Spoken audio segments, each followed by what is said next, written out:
राधे राधे कृष्ण कन्हैया, गोपाल प्यारो मुरली बजैया। जय श्री राधे।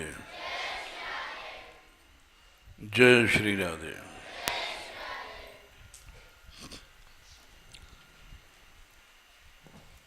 एक श्लोक ढूंढ रहे थे अभी,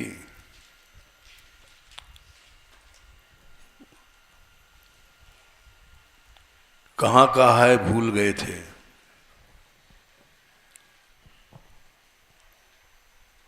अभी मिल गया।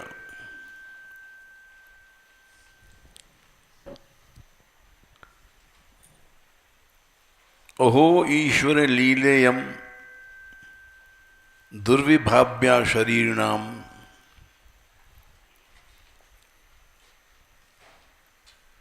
ये 12वें स्कंद में 10वें अध्याय में 28वें श्लोक में ये श्लोक मिला।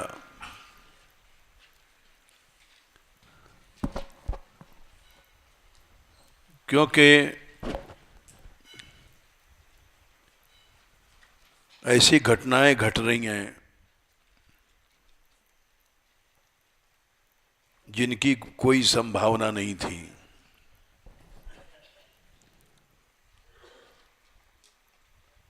ईश्वर लीला ही है। 5,500 वर्ष बाद 84 कोस के गांवों का पता लगाना असंभव।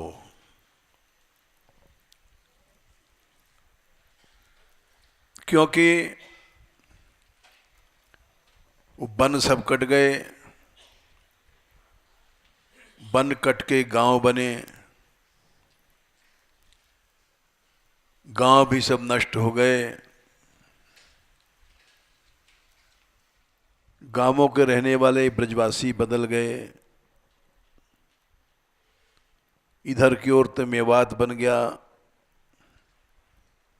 सब ब्रजवासी मुसलमान बनाए गए।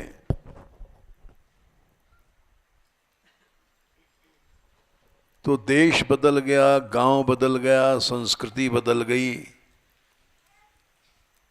बचा क्या?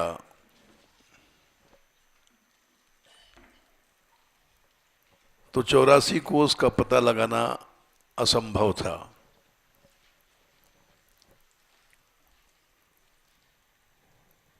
लेकिन जब कृपा होती भगवान की तो असंभव चीज संभव हो जाती है।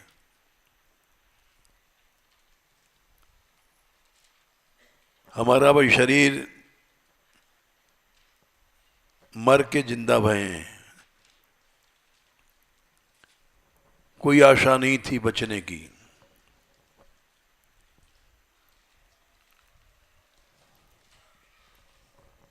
जब 4 साल पहले यात्रा में हम चलते थे तो किसी से कहते नहीं थे, पाँव में तकलीफ होती थी लेकिन चलते थे जबरदस्ती। क्योंकि हम नहीं चलेंगे तो यात्रा नहीं चलेगी, ये अहम भाव था।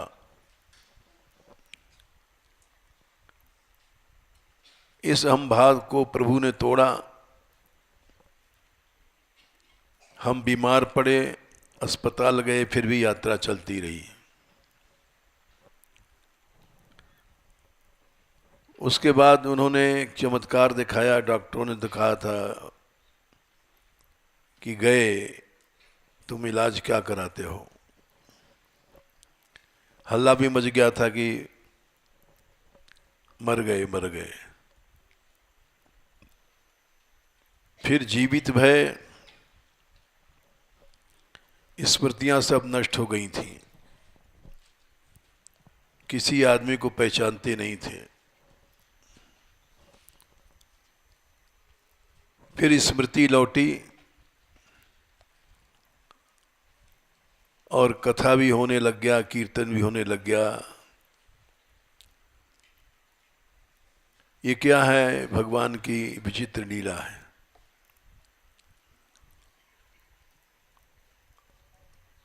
और अब पहले से ज़्यादा अच्छा कीर्तन होता है, जिसको समझदार आदमी देखता है और कहता है वाह। कल एक महात्मा आए थे, हमें तो पता नहीं था, यहाँ रहते हैं वो साधु। कौन है भाई, खड़े हो जाओ, हाँ बैठ जाओ। ठीक से इन्होंने परिचय बताया नहीं था पहले से। वो 3 विषय के पीएचडी थे और हिंदू यूनिवर्सिटी के प्रोफेसर थे, और पैसा नहीं छूते हैं। 4 आश्रम उनके नाम पे चल रहे हैं। तो वो आए यहाँ और कुछ देर 2-4 मिनट बाद भाई उन्होंने प्रश्न किया, ब्रज क्यों कहते हैं? हमने कहा ऋग्वेद में लिखा है। हमको पता नहीं था, ये पढ़े लिखे हैं, प्रोफेसर थे। वैसे ही निकल गया मुंह से। अगर पहले से पता होता तो और विस्तार से बात करते। उन्होंने कहा कहाँ लिखा है? हमने ऐसे ऐसे मंत्र बोल दिया। फिर ब्रह्माचल के बारे में उन्होंने कहा तो हमने कहा ये उस पुराण में लिखा है। वो प्रश्न करते गए और हम कहते गए। फिर बोले बरसाना नाम क्यों पड़ा है? हमने कहा इसके 3 नाम हैं, वो भी हमने बताए। हमने कहा आप ब्रज में आए हैं तो आप यहाँ रुकिए, आपको हनुमान जी की जन्मभूमि दिखा देंगे। बोले वो तो हम देखे आए, पंपा सरोवर के पास है, अंजना जी का गांव है, अंजना जी का पर्वत है। हमने कहा यहाँ भी है।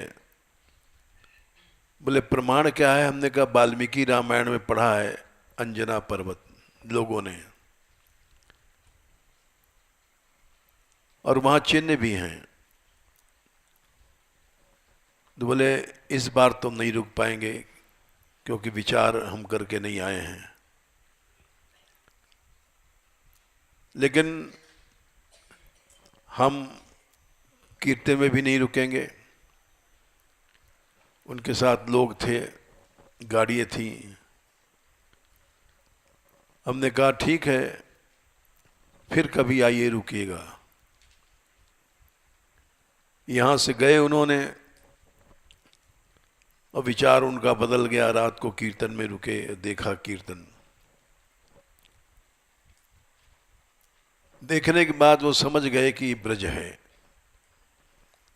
क्योंकि श्री जी कृपा से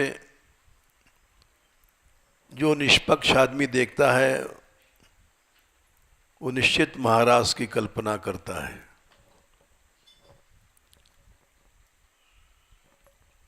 और उसको रसानुभूति होती है। आज सुना चले गए और ये कह गए अब कि आएंगे तो हम 15 दिन रुकेंगे यहाँ। हमको पता होता ये पढ़े लिखे हैं तो इनको एक पुस्तक भी भेंट कर देते, क्योंकि उस पुस्तक में ये अलौकिक पुस्तक बन रही है राधा रानी की दया से, जो आज तक कभी किसी ने सोचा भी नहीं। हुरंगा क्यों होता है, रंगीली होली क्यों होती है, ये सब दाऊ जी का, ठाकुर श्री जी का विवाह उत्सव है, ये किसी ने कल्पना ही नहीं किया था। वो सब अभी जो दूसरा एडिशन छप रहा है उसमें छापा गया है। और इसका दूसरा खंड ब्रज 84 कोस के गांवों का जो छपने वाला है, किसी पुस्तक में क्या किसी व्यक्ति को पता नहीं। मान बिहारी लाल की कृपा से मान मंदिर की टीम जो घूम रही है, ये लोग चले जाते हैं गाड़ी से और रात को लौटते हैं देर, और उन गांवों का पता पड़ता जा रहा है। ये क्या है? ईश्वर लीला है। जब उनको जो चीज प्रकट करनी होती है एक सूत्र बना देते हैं। कल बहुत से गांव पता पड़े, ये लोग आए रात में और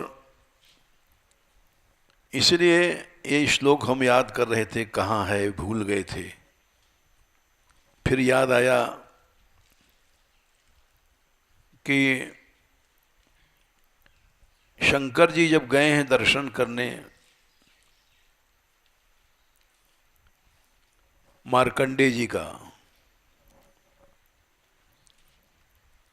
मार्कंडे जी को जब माया का दर्शन हुआ था प्रलय का,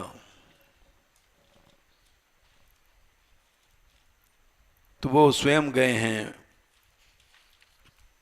दर्शन करने।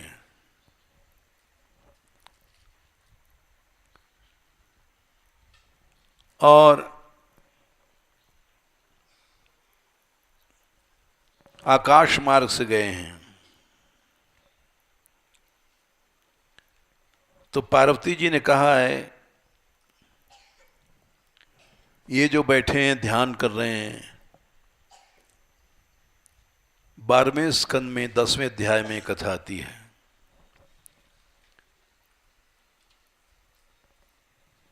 तो इसलिए इनका दर्शन करने चले। महादेव जी बोले, इनको कोई इच्छा नहीं है देवी, जब इनको हमारी आवश्यकता नहीं है, फिर भी महापुरुष से बात करना आवश्यक है। और संतों का संग सबको करना चाहिए। ऐसा कहकर के भगवान चल पड़े और दोनों शिव पार्वती मार्कंडे जी के पास आए। उस समय मार्कंडे जी की आंखें बंद थी, समाधिस्थ थे, ध्यान में भगवान के दर्शन हुआ करते हैं। तो अब ये उठें कैसे? महादेव जी इनके हृदय में प्रवेश कर गए और हृदय में उन्होंने देखा कि शंकर खड़े हैं। 3 नेत्र हैं, 10 भुजाएं हैं, बाघंबर धारण किए हुए, शूल हैं, रुद्राक्षमाला, डमरू इत्यादि। वो सोचने लग गए, ये कौन है? आंख खोला तो देखा साक्षात भगवान शंकर खड़े हैं और उन्होंने उनको नमस्कार किया। तब शंकर भगवान बोले, हम तीनों ब्रह्मा विष्णु वर देने में समर्थ हैं, तुम्हारी जो इच्छा हो पर मांग लो। और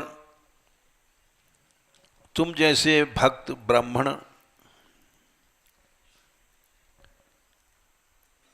वे हमारे सच्चे भक्त होते हैं और मैं भी, ब्रह्मा और विष्णु भी, ये तीनों भी इनकी सेवा में रहते हैं। शंकर भगवान बोले,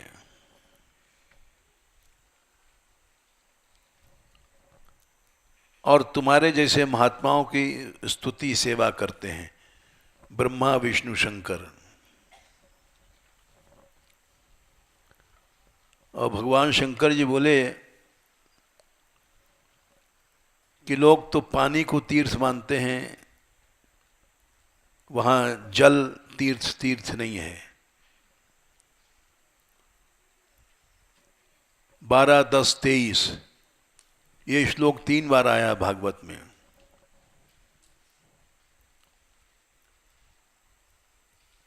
ये तीर्थ या देवताओं की मूर्तियां, ये सच्चे देवता नहीं हैं। सबसे बड़े तीर्थ तो संत लोग होते हैं, वो तीर्थों को और देवताओं को भी पवित्र करते हैं। उनको तो बहुत समय लगता है पवित्र करने में, तुम जैसे संत तो दर्शन से ही पवित्र कर देते हो।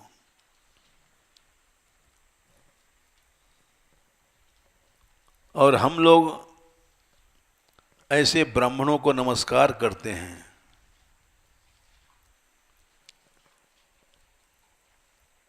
और तुम्हारे श्रवण दर्शन से ही महापापी भी एक क्षण में पवित्र हो जाता है। जैसे अजामिल एक क्षण में संतों की बात मानने लग गया, नारायण नाम रख दिया। इतना बड़ा परिवर्तन क्यों हुआ? ये प्रमाण है। श्रवणात् दर्शनात् वापि महापातकिनो अपि वः। 12, 10, 25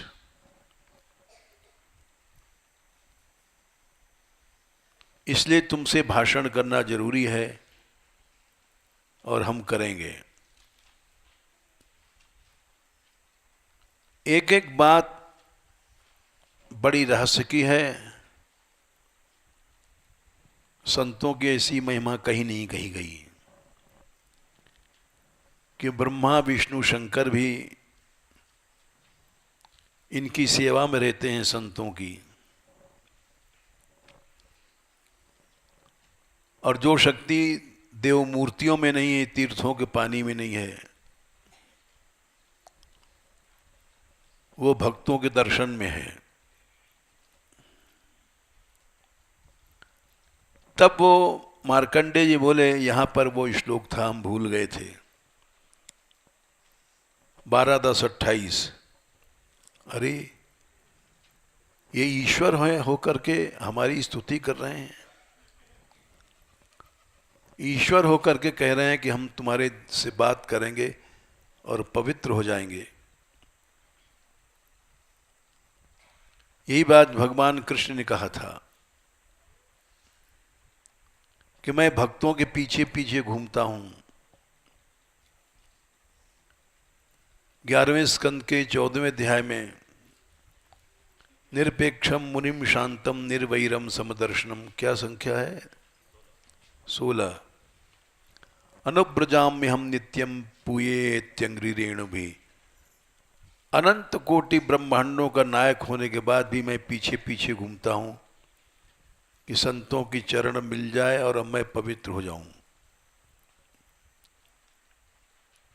वही बात यहां पर महादेव जी कह रहे हैं। श्रवणात् दर्शनात् वापि महापातकिनो अपि शुद्धेरन अंत्यजाश्चापि किमु संभाषणादि भी। तो इसके उत्तर में मार्कंडेय जी बोले, अरे अहो ईश्वर लीलेयम, ये भगवान की लीला है। दुर्विभाव्या शरीरिणाम, इसको शरीरधारी समझ नहीं सकता, तार्किक व्यक्ति नहीं समझ सकता कि एक मनुष्य में इतनी शक्ति कैसे आ जाएगी कि शंकर जी पवित्र हो जाएं, कृष्ण पवित्र हो जाएं। यन्नमन्ति शितव्यानि स्तुवन्ति जगदीश्वरा। जगदीश्वर संसार के स्वामी होकर के स्तुति कर रहे हैं और नमन कर रहे हैं ईशितव्य माने जीवों की, जीवों की वंदना करते हैं, स्तुति करते हैं भगवान होकर के। ये बात कोई कैसे समझ सकता है? एक छोटा सा जीव और ब्रह्मा विष्णु शंकर क्या भगवान तक को पवित्र कर दे, ये बात समझ में नहीं आती है।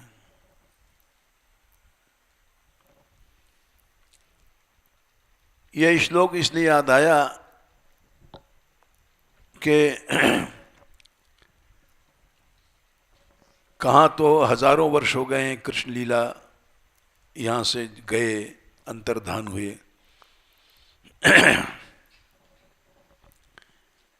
ब्रज उसी समय गायब हो गया था। तब शांडिल्य के सहयोग से परीक्षित ने ब्रज को फिर से प्रकट किया।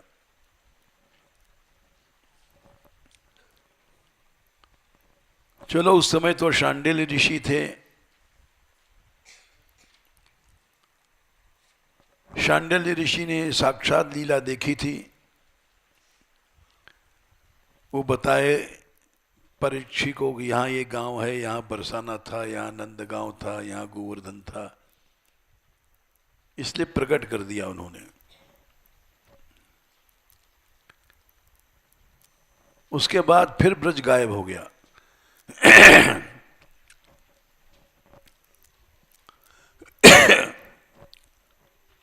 तब महात्माओं ने प्रकट किया, आचार्यों ने प्रकट किया कि भाई ये ब्रज है और यहां नित्य भगवान अब भी रहते हैं। नारद जी ने कहा, तुम ध्रुव गच्छतात भद्रम ते,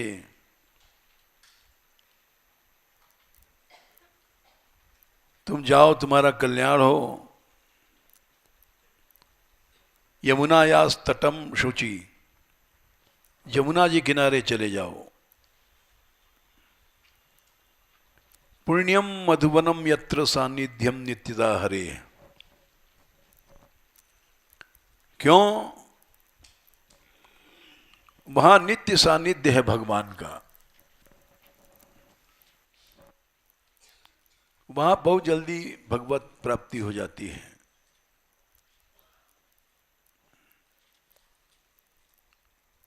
जब ये बात गुरुदेव ने कही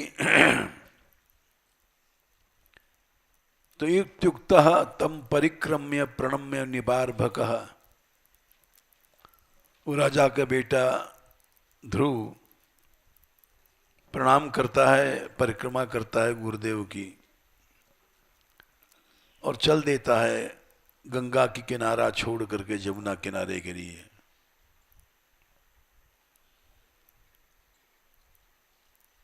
और हरेश चरण चर्चितम ययौ मधुबनम पुण्यम। मधुबन आया, ब्रज में आए, जहां भगवान की लीला पहले हो चुकी। हरेश चरण चर्चितम, अक्ता प्रत्यय है।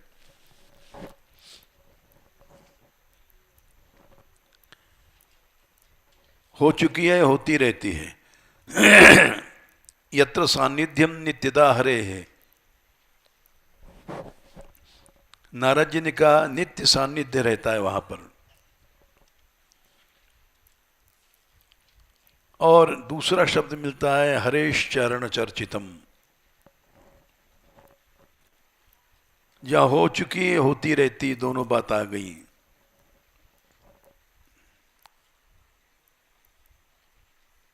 फिर उसके बाद कृष्ण लीला भई अवतार।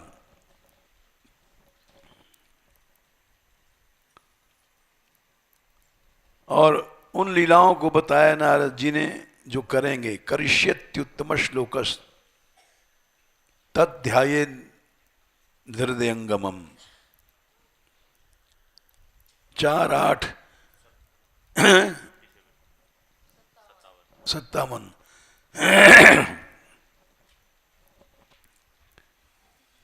वो यहां आ गए और उन लीलाओं को याद करने लग गए जो नारद जी ने कहा था करेंगे। करिष्यति भविष्य काल का प्रयोग बताया कि कृष्ण यहाँ पर ये लीला करेंगे, माखन चुराएंगे और फिर पकड़े जाएंगे तो कहेंगे मैया मेरी मैं नहीं माखन खाओ। मधुर लीलाएं करेंगे। इसका ध्यान करना तुम। भगवान की ऐसी मधुर लीलाएं हैं, इसी से उनको सिद्धि मिली जल्दी से। क्योंकि केवल मंत्र जपा जाए ये कोई बड़ी बात नहीं है। लीलाओं को ध्यान करने से बहुत जल्दी भगवान की प्राप्ति होती है। ये कुंती मां ने कहा था। शृण्वन्ति गायन्त 1:8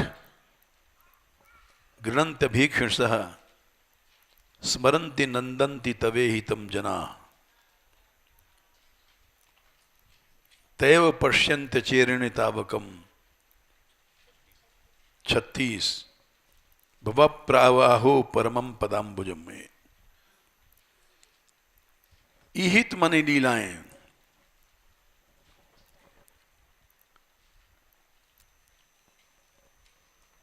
यहां जो लीलाएं की हैं, जो गाते हैं ब्रजवासी, उसको सुनो गाओ, रसमयी लीलाएं हैं।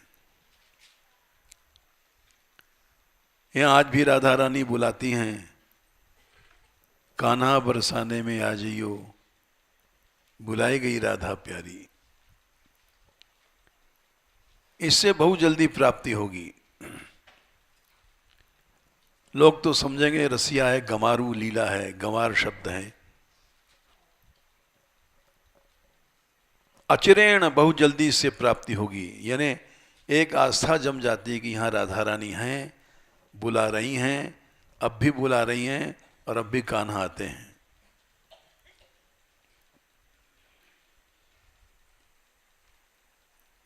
हम जब ब्रज के लिए चले तो वहीं पर हम गाया करते थे, कदम तेरे आ जाइयो कटीले का जरवारी।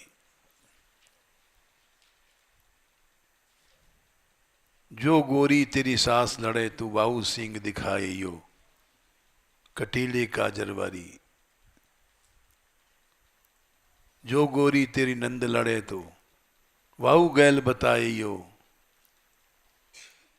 कटीले का जरवारी। कटीले का जरवारी नुकीले नैननवारी।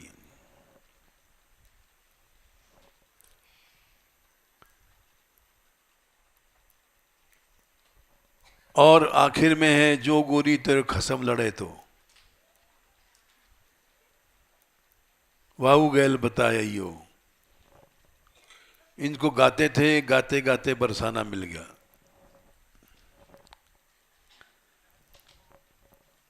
यहां ने पर पता पड़ा कि कुंती मां ने कहा था अचिरेण बहुत जल्दी तुमको धाम की प्राप्ति हो जाएगी।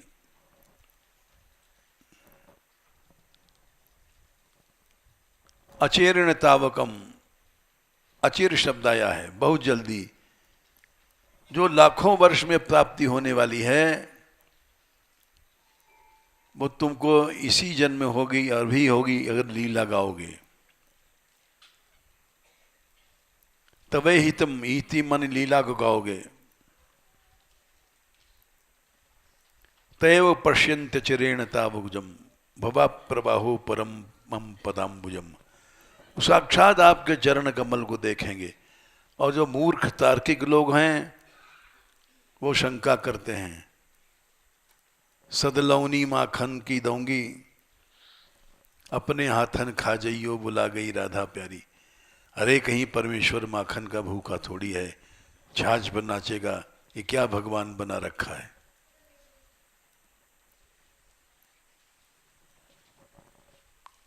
इसलिए इन लीलाओं को गाने वाले को बहुत जल्दी प्राप्ति होती है।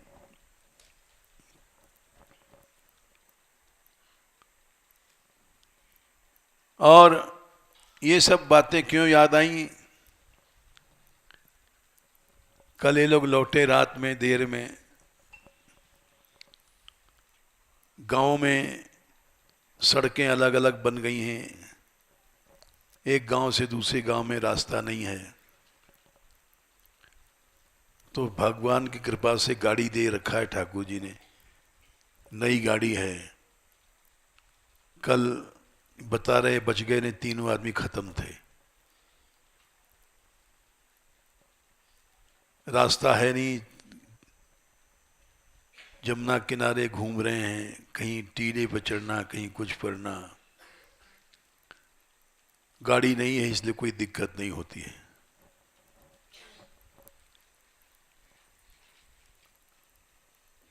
ये प्रयास जो 30 साल बाद सफल हो रहा है, लगभग 25-30 साल पहले शुरू किया गया था कि 84 को उसकी कुछ पुस्तक बननी चाहिए। बीच में क्योंकि मैं आलसी हूं, लिख नहीं पाता हूं, मैं कहता था कोई हम बोल दें तुम लिख लो। तो जो लिखने वाले थे उनको लोगों ने बहका दिया, वो छोड़ के चले गए। उस समय भी बड़ा दुख लगा हमको कि ये चले गए, अब पुस्तक नहीं बनेगी। लेकिन वो प्रभु ने कृपा किया। उस समय गाड़ी नहीं थी, इन सब गांव में मैं अकेले जा नहीं सकता था। परसों गए थे लोग इधर एमपी की ओर, 200 किलोमीटर गाड़ी चली। 400 किलोमीटर रोज गाड़ी चलती है। अब उस जमाने में अगर बनती भी तो हम 400 किलोमीटर नहीं चल सकते हैं, इतने पाँव में ताकत नहीं है। 10 किलोमीटर भी चलना मुश्किल पड़ जाता है यात्रा में। फिर आजकल तो हम 1 किलोमीटर क्या श्री जी के मंदिर में नहीं जा सकते। तो प्रभु ने ठीक किया, उस समय नहीं बनी। अब तो गाड़ी भी है, दौड़ने वाले लोग भी हैं, सहायता करने वाले। सवेरे से चले दिन भर दौड़ते हैं। और तीसरी समस्या ये थी, साधन नहीं था पहले, न गाड़ी, न कैमरा, न टेप। कल इन्होंने टेप किया, बहुत से ब्रजवासियों के वहाँ पर जो विचार हैं कि यहाँ परिक्रमा आती थी, ऐसी ऐसी बातें टेप किया इन्होंने। और इसलिए भी नहीं कोशिश की गई कि संकीर्णताओं में हम बंधे हुए थे। समाज ने इतना संकीर्ण बना दिया। कुचापटी गए थे तो लोगों ने कहा ब्रज के बाहर जा रहे हो, वहां गए तो बोले ब्रज के बाहर जा रहे हो। ब्रज का हाथ पांव काट डाला हम लोगों ने, वृंदावन का हाथ पांव काट डाला संकीर्णता ने।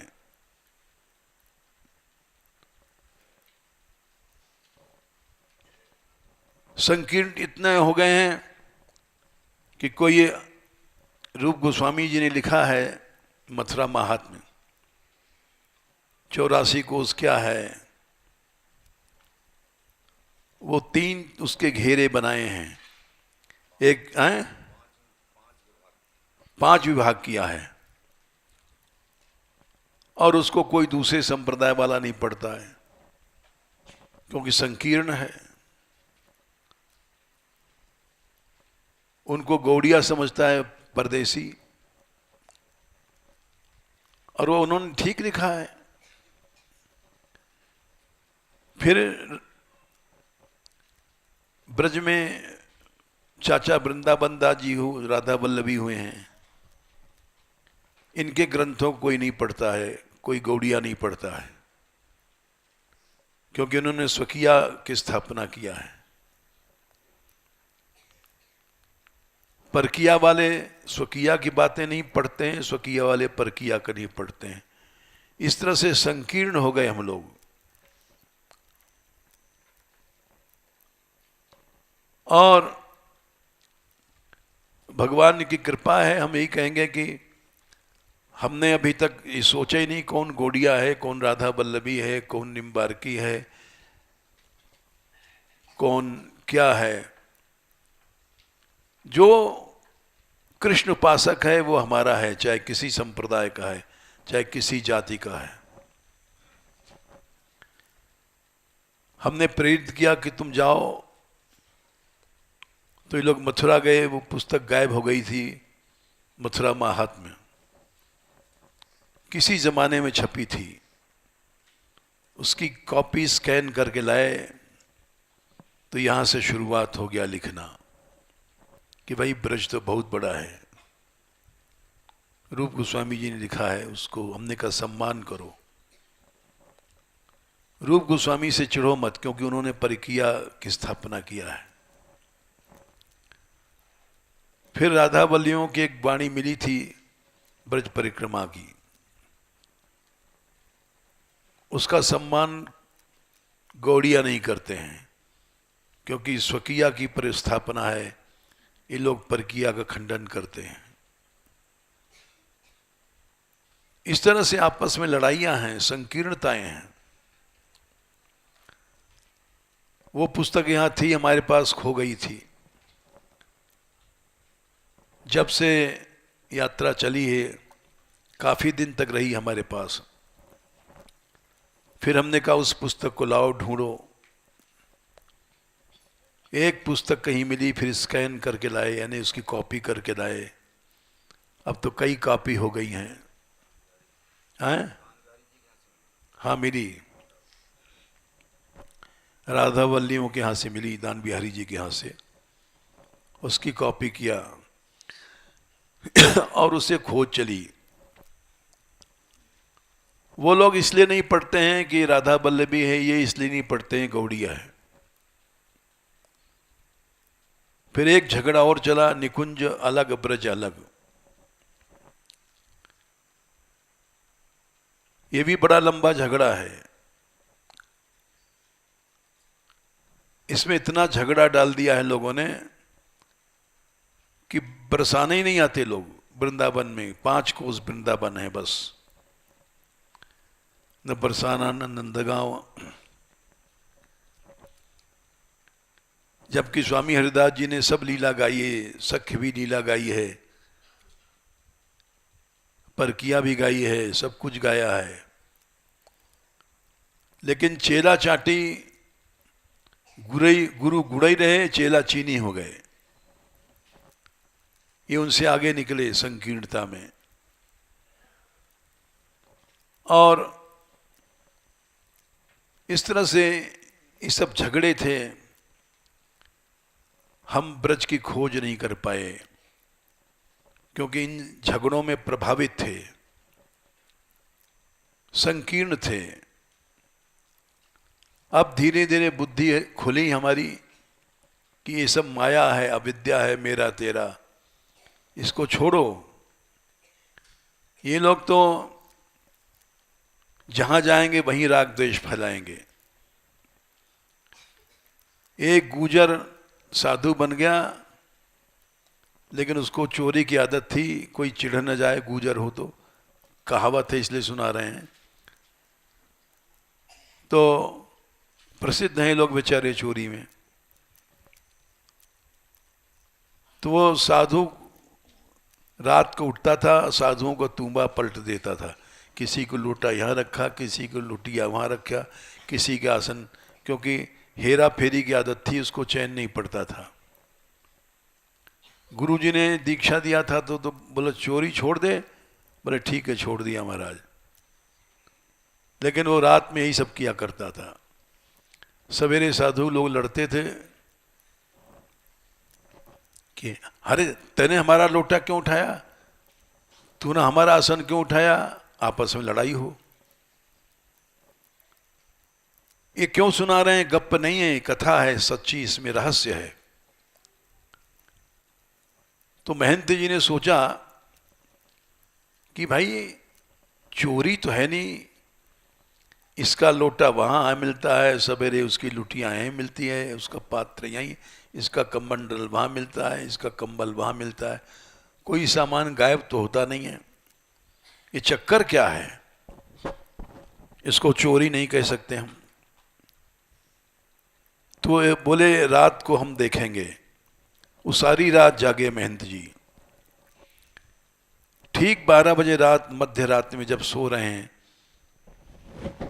तब वही उठा गुजर बाबा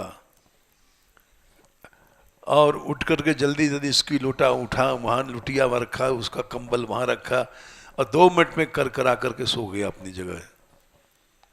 ओ बोले ये है गड़बड़। झगड़े की झोपड़ियाँ हैं, इससे सब साधु दूसरे दिन लड़ते हैं और मजा देखता है। अब सवेरे लड़ाई शुरू हो गई, ए हमारा मूर्ति तू पार ले गया, तेरे पास मिला है, ये देख तू चोर है, और आपस में कलह होने लग गया। हमारा आसन तेरे पास मिला, यहां क्यों आया, तू लाया है। थप्पड़ गाली गलौज होने लग गई। वो बैठा हंस रहा है, मजा देख रहा है। तो सबको इकट्ठा किया। महंत जी ने बोले देखो भाई लड़ो मत। उसको बुलाया जो हेरा फेरी। बोले भाई तुझको मैंने शिष्य किया था तो क्या कहा था?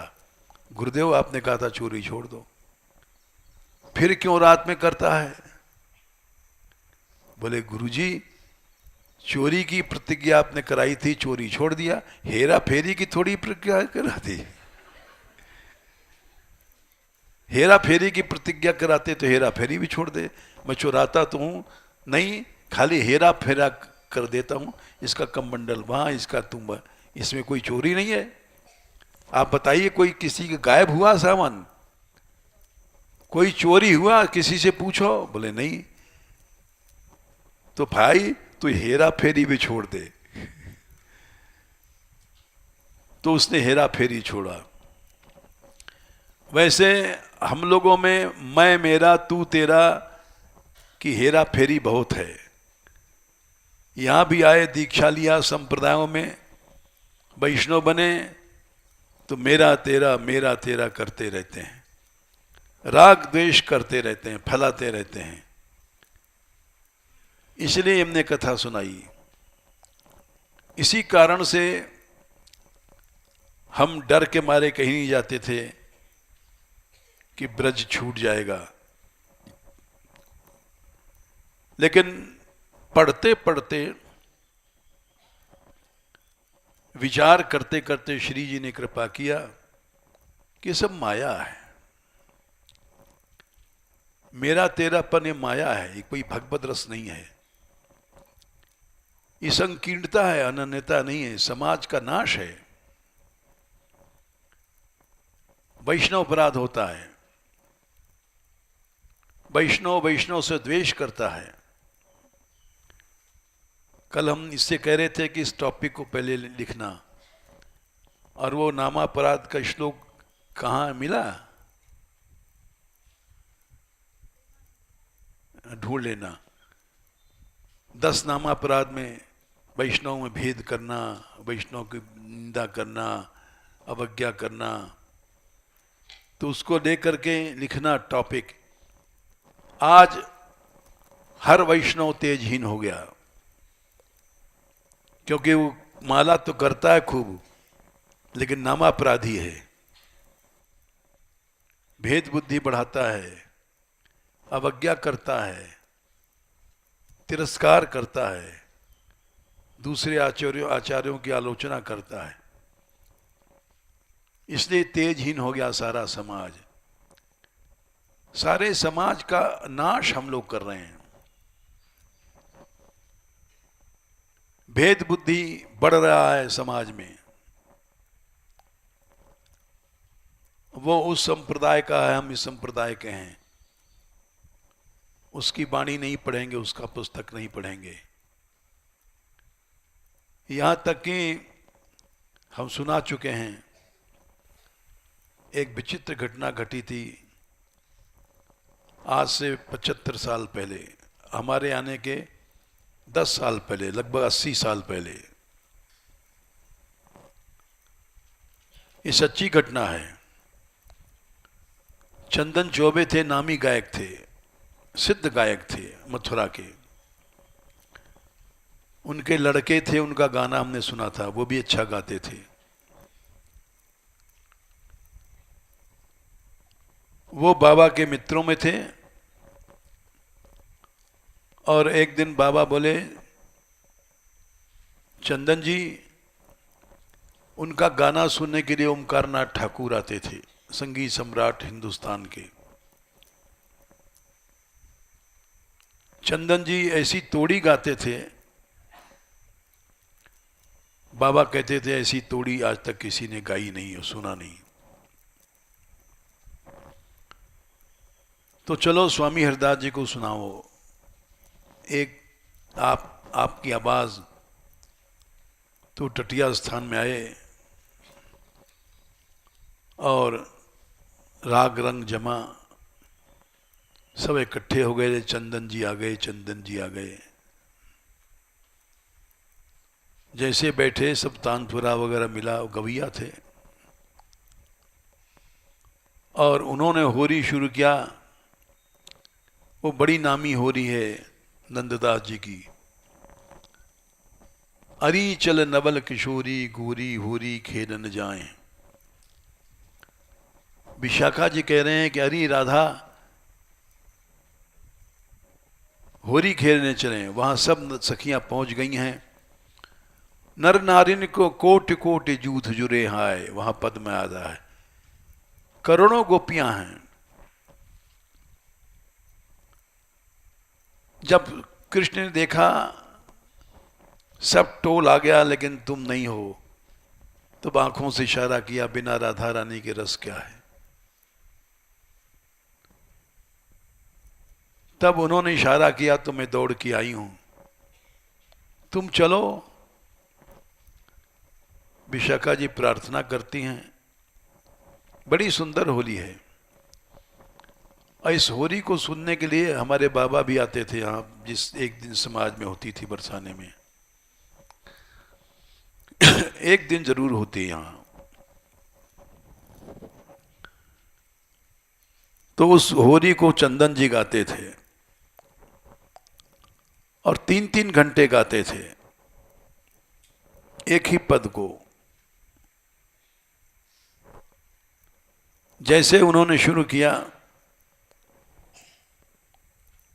वैसे ही वहां के स्थान के एक व्यक्ति आए। उन्होंने कहा यहां पर नंददास जी का पद नहीं होगा, यहां केवल स्वामी हरदास जी का पद होता है। इस घेरे में ये स्वामी जी का स्थान है, टटिया स्थान है। इस होरी को गाना है तो आप इस स्थान से बाहर गाओ।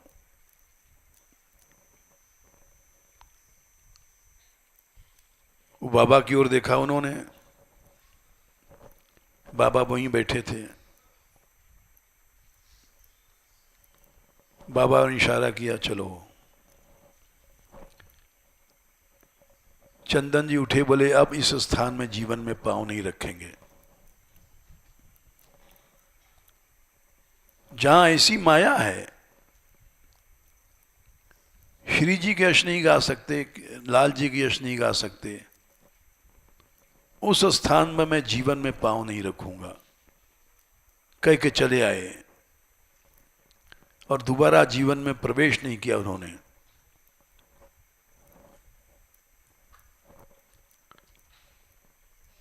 उस घटना के बाद ही वहां विचित्र घटनाएं हुई हैं जिनको लोग जानते नहीं हैं। और महंत जी महाराज का दिमाग खराब हो गया था बहुत दिन तक। और कृष्णदास अधिकारी ने स्थान चलाया था। वो घटना हमारे सामने की है। चंदन जी वाली तो पहले की थी, लेकिन ये कृष्णदास जी वाली हमारे सामने की है। लेकिन इसको कहना नहीं चाहिए क्योंकि लोग समझते निंदा की जा रही है। निंदा किसी स्थान की नहीं है, निंदा किसी संप्रदाय के नहीं है। निंदा है उन विचारों को जिन विचारों ने कृष्ण यश को रोक दिया, राधा यश को रोक दिया। उस संकीर्णता की निंदा है। अमृत मंथन जब शुरू हुआ तो पहले पहले क्या निकला था बताओ? हैं? विष। क्या अमृत मंथन विष के लिए किया गया था क्या? नहीं, ठीक जवाब है, कोशिश की गई अमृत निकले। और ये माया का विचित्र खेल है, सबसे पहले विष निकला।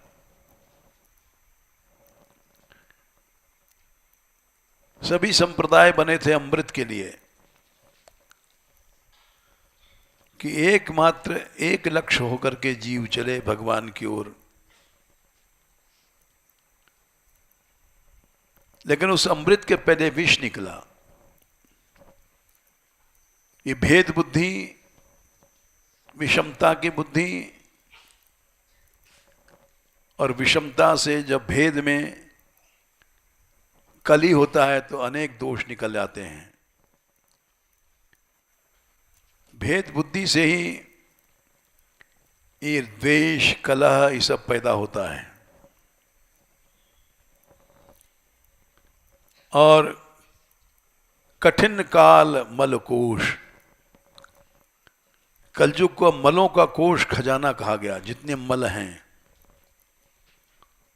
सब इस कली माने भेद बुद्धि कलह में रहते हैं। भेद बुद्धि से परिवारों में लड़ाई होती है। सगे भाई हैं और भाई भाई में गोली चलती है।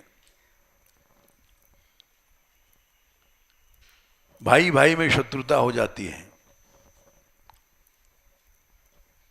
भूल जाते हैं कि हम एक ही पिता के बच्चे हैं, ये एक ही परिवार है। ये सब भूल जाता है क्योंकि कली घुस गया। उस कली को कैसे निकाला जा सकता है? कोशिश किया गया, अमृत निकले, निकल गया विष। अब सारा संसार जलने लग गया। क्यों? जहर तो यही है, काम करेगा, जलाएगा, मारेगा। जहां जहर है वहां अवश्य मरना पड़ेगा। जहां अमृत है वहां अवश्य अमर होना पड़ेगा। यथा गदम वीरितमम उपयुक्तम यदृच्छया आत्मगुण अजानन्यपि कुरियान मंत्रोप्युदाहृत। तुम गुण नहीं जानते हो, गुस्से में अमृत पी लिया फिर भी अमर हो जाओगे। तुमको पता नहीं कि जहर है, लेकिन कुछ तुमने प्रेम से खा लिया, किसी ने लड्डू दिया, मरना तो पड़ेगा ही तुमको। जैसे अगत माने अमृत को अनजान में पियोगे, अमर होना ही पड़ेगा। विष को अनजान में पियोगे, मरना पड़ेगा ही। वैसे भले माला करो, तिलक लगाओ, सेवा करो, भेद बुद्धि आ गई तो विष है, भक्तापराध लगेगा ही लगेगा। और उसका दंड तुमको भोगना ही पड़ेगा। निरस्त तेजस्सु, तेजहीन हो जाओगे। पार्वती जी ने कहा तदेव शोभनम, और शोभन माने ठीक फल है। तो इसलिए इन संकीर्णताओं में बंधे रहे हम भी, उसको जब तोड़ा तब अमृत निकल रहा है। अब जो पुस्तक छपेगी उसको चाहे कोई पसंद करे चाहे न करे, लेकिन प्रमाण से छप रही है। ऐसा नहीं कि अपने बिना मंद के लिख देंगे प्रमाण के, तो अब भी लोग खा तो नहीं जाएंगे, क्योंकि पहाड़ पर खाने कौन आता है यहाँ। लेकिन एक मौका मिल जाएगा गाली गलौज का। इसलिए इस पुस्तक में प्रमाण दिया जा रहा है। ये चारों ओर जा रहे हैं, टीम जाती है और उन गांवों में मंदिर हैं। अभी बरहद में ये लोग होके आए हैं। सीमा है, बर माने श्रेष्ठ, हद माने सीमा। वहां 3 बार कहते हैं दाऊ जी की मूर्ति चोरी गई, सिद्ध मूर्ति थी, और 3 बार स्वप्न दिया मूर्ति ने कि हम यहां हैं, हम यहां हैं। इस बार अब फिर हो गई चोरी तो पता नहीं पड़ा। लोग कहते हैं पुजारी भ्रष्ट हो गया इसलिए सपना नहीं आया। उस मूर्ति में हीरा था, ठोड़ी में बहुत बड़ा। हीरा हो चाहे न हो, प्राचीन जो पत्थर है वो आजकल नहीं मिलता, जिसमें हजारों साल मूर्तियां रहती हैं। या अष्टधातु की मूर्ति रहती है, या एक काला पत्थर जो हीरा काट देता है, जो चीन में होता है, ऐसा कहते हैं। वो काला पत्थर कभी भी नष्ट नहीं होता। उस पर मूर्तियां बनती हैं अष्टधातु पे, और सारी मूर्तियां अब चोरी चली गई हैं ब्रज की। मान बिहारी लाल भी चोरी चले गए, अष्टधातु के थे।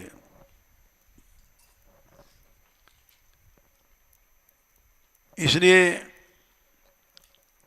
आज के इस युग में, जबकि वो गांव नहीं रहे, वो जंगल नहीं रहे, वो लोग नहीं रहे, ब्रजवासी नहीं रहे, और आपस की संकीर्णताओं में वो साहित्य नहीं रहा। आज तक किसी ने उस ग्रंथ के अनुसार खोज नहीं किया। अब ये लोग लग रहे हैं और सफलता मिल रही है। 8-10 गांव कल पता लगा करके दिन भर में लौटे हैं। तो ये हम कह रहे थे ईश्वर लीला है। कल को हम नहीं रहते तो भी एक काम होना था। काम नहीं रुकता है, भगवान की इच्छा से जब सनातन धर्म है कभी नष्ट नहीं होता। भारतवर्ष की रक्षा करनी थी। भारतवर्ष से हिंदुत्व का नाम मिट रहा था। कांग्रेस ने बहुत कोशिश किया, और उसने क्या क्या किया, भारतीयों को नंबर 2 का श्रेणी बना दिया, जाने क्या क्या किया। अब वो सब भगवान को बचाना है, इसलिए उन्होंने ये जीता, इसको बीजेपी को या मोदी को जिता दिया।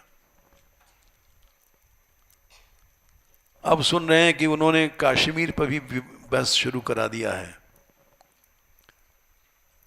जो कश्मीर हिंदुत्व का गढ़ था, जिस कश्मीर में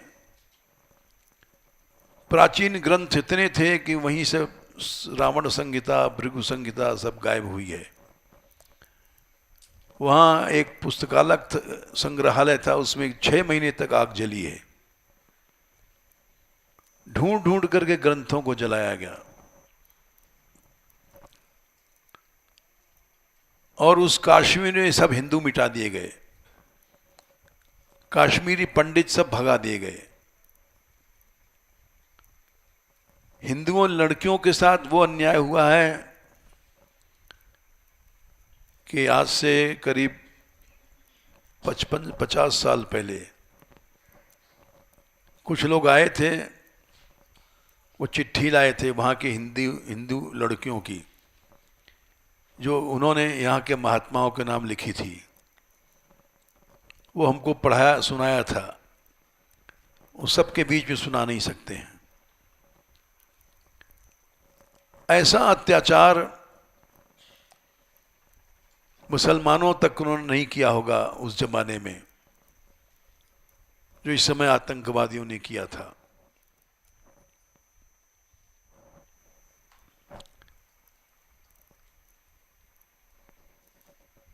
कह नहीं सकते, ऐसी गुप्त बातें हैं। और कोई भी लक्ष्य नहीं था कश्मीर बचेगा। अब भगवान की इच्छा बचाना है, तो सुना है कि बहस शुरू हो गई है। मोदी जी ने शुरू करा दिया कि धारा कौन है वो उसके खिलाफ, धारा 12 तो मुझे याद नहीं रहता,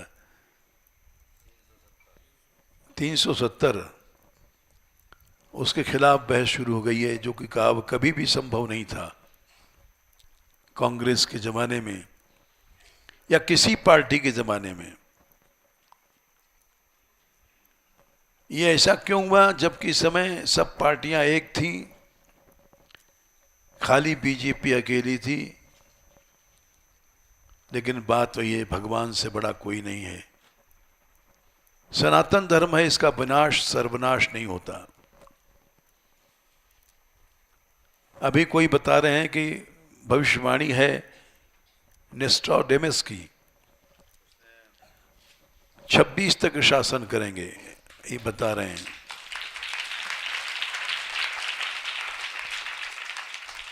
छब्बीस तक भारतवर्ष को पुष्ट कर जाएंगे। हमने जब उठाया था जमुना जी का आंदोलन तो लोगों ने विरोध किया था, साधु लोगों ने विरोध किया था, गृहस्थी नहीं कि आप प्रपंच में फंस गए हैं। कलयुग को आप क्या रोक लोगे? हमसे आकर के यहां बहस करते थे लोग, ये गलत कर रहे हैं आप। लेकिन हमने कहा भाई हम तो गलत करते ही हैं और करते आए हैं और करेंगे ही, लेकिन हमारा मन कह रहा है कि हम गलत नहीं कर रहे हैं। कर्म करना चाहिए मरते समय तक मनुष्य को। भगवान ने कहा है कर्म करना तुम्हारा अधिकार है, कर्मण्येवाधिकारस्ते मां फलेषु कदाचन। और उस समय प्रेस रिपोर्टरों ने कहा था कि आप जानते नहीं महाराज, आप तो रोटी मांगते हैं, हरियाणा कभी नहीं छोड़ेगा जमुना जी को। हमने कहा भाई हरियाणा का बाप भी तो कोई है ऊपर वाला। आज कहां गया हरियाणा? गंगा जी का शुरू हो गया काम, और जमुना जी का कोई कह रहा था कल कि उमा भारती ने कहा है कि हम बहुत जल्दी काम शुरू करेंगे। अब हरियाणा कहां चला गया? वो लोग कहां चले गए बीजेपी विरोधी कि हिंदुत्व का आरोप रखते थे, संप्रदायवाद, संकीर्णता, धर्मनिरपेक्षता को चिल्लाते थे। अब कोई कुछ नहीं चिल्ला रहा है, अब सब चुप बैठे हैं। गायों की रक्षा होगी, अब निश्चित होगी।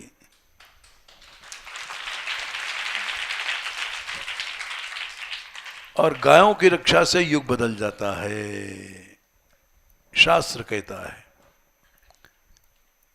निविष्टम गोकुलम यत्र श्वासम मुंचति निर्भयम विराजयति तम देशम पापम चास्यापकर्षति। ये च्यवन ऋषि ने कहा था। ये सब शास्त्र सत्य है। नहुष, जिस देश में गायें निर्भय श्वास लेती हैं, वो देश शोभित हो जाता है, विराजयति, और उसके पाप को गाय खींच देती है। अब वो कलयुग कहां गया? थोड़े दिन में ऐसा लगता है कि जैसा सुन रहे हैं उनका विचार भी है गोरक्षण का, अपने आप देश का पाप चला जाएगा, अपने आप देश शोभित होगा, और नोस्ट्राडामस की वाणी सफल होगी कि 12 साल तक सशक्त भारत बन जाएगा। विश्व का एक बहुत बड़ा, इस बात पर याद आएगी, आ गई हमें वो घटना कि जब उनसे मोदी जी से पूछा कि आपको अमेरिका ने वीज़ा नहीं दिया था आने का, तो आप बुलाएगा तो आप जाओगे? तो उन्होंने कहा नहीं, अब अमेरिका को लाइन में लगना पड़ेगा हिंदुस्तान के वीज़ा के लिए।